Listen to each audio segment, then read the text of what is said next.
En 2021, 3 policiers ont été condamnés à des peines de prison avec sursis pour des violences aggravées sur un homme en garde à vue. Les agents affirmaient initialement que le détenu s'était montré agressif. Mais l'exploitation des caméras de vidéosurveillance du commissariat a contredit leur version en montrant que la victime avait été projetée au sol et rouée de coups alors qu'elle ne présentait pas de menace immédiate.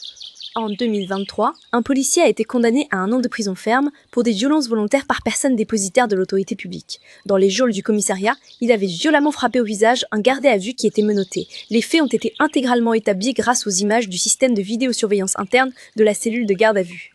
Je ne vais pas dresser ici la liste exhaustive des mensonges ou des procès-verbaux falsifiés et autres manipulations commises par certains policiers, car le problème est malheureusement récurrent. Sans preuves vidéos irréfutables pour contredire leur version, votre parole ne pèse absolument rien face à celle d'un fonctionnaire de police. C'est exactement ce qui s'est passé dans l'affaire Michel Zecler en 2020. Ce producteur de musique avait été violemment tabassé par plusieurs policiers dans son studio, qui ont ensuite rédigé des rapports mensongers l'accusant de rébellion et de violence.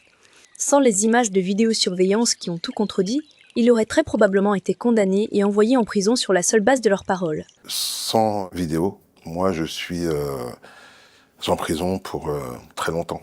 Ce n'est qu'une fois la vidéo diffusée que la vérité a éclaté, entraînant la mise en examen des policiers pour violences volontaires et faux en écriture publique. Malgré cela, le ministre de l'Intérieur Laurent Nunez, non content de vouloir inverser la charge de la preuve en cas d'usage d'armes à feu par un policier, il souhaite désormais supprimer purement et simplement l'enregistrement des vidéos en garde à vue.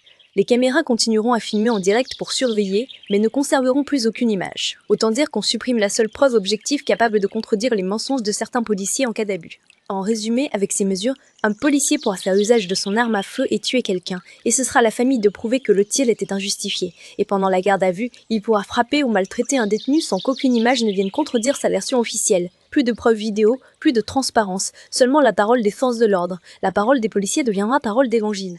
Souvenez-vous des images de Sainte-Soline. On y voit des supérieurs ordonner aux gendarmes de tirer sur les manifestants, et ces derniers obéissent avec un empressement presque jubilatoire. Ils semblaient prendre un plaisir non dissimulé à blesser leurs concitoyens. Tendu, tendu, tendu. Tire à droite, et alors il tire un deuxième dans la gueule. J'attends 10 ans de gendarmerie pour vivre ça. Les forces de l'ordre sont devenues le dernier rempart entre ce pouvoir mafieux et une population à bout.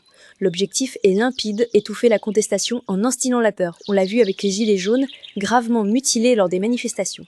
On le voit encore avec ces perquisitions et gardes à vue, visant de simples prises de position pro-palestiniennes.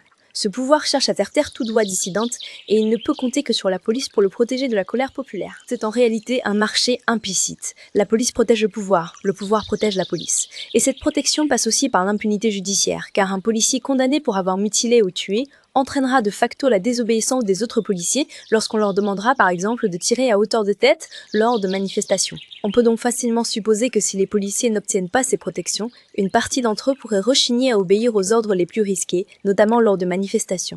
Sans filet juridique solide, certains agents pourraient se dire « Pourquoi je prendrais le risque de tirer si je peux finir au tribunal sans preuve pour me défendre ?» Les électeurs de droite et d'extrême droite se réjouissent de ces mesures, persuadés qu'elles ne viseront jamais que les Noirs et les Arabes des cités. Mais ils déchanteront très vite le jour où ils iront manifester leur colère dans les rues. Sans caméra et sans témoins, les brebis galeuses seront libres d'agir à leur guise et pourront inventer les faits à leur convenance et on les croira sur parole. Casse-toi, casse-toi, casse-toi, casse-toi, casse-toi, casse-toi d'ici. Allez, allez. Allez.